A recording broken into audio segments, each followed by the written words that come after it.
Question number 3 is about area of center and arc length. The question is here, data they give you this diagram.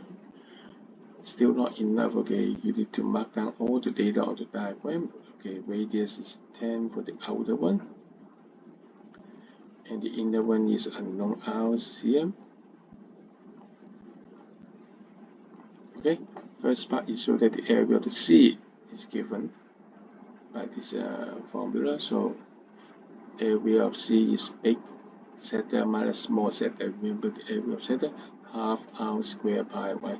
So area is equal half r square pi, big one minus small one.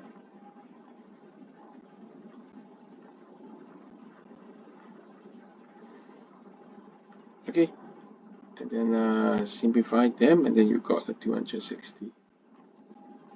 Exactly the same way. And then B1, okay, they said that the area is 64 cm, so set this one to 64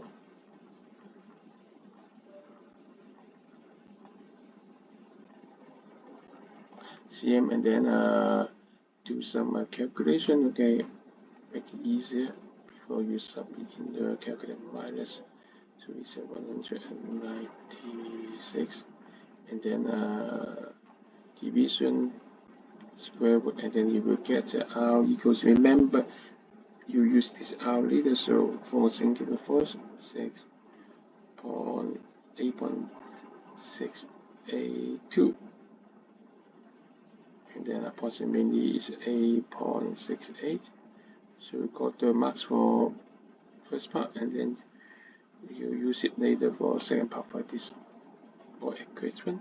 So about 2, okay, is found that perimeter of C. Remember, perimeter is sum of 2 arc length and sum of these 2 straight line. Be careful, so it's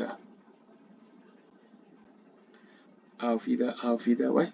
So r theta, so it's 10 5.2 plus 8.682 times 5.2, and then minus 2 times the difference between 10 and 8.682, and then use the calculator. This is the last part. Okay, so just simplify 6, so it's 99.8 cm. Got it? Okay.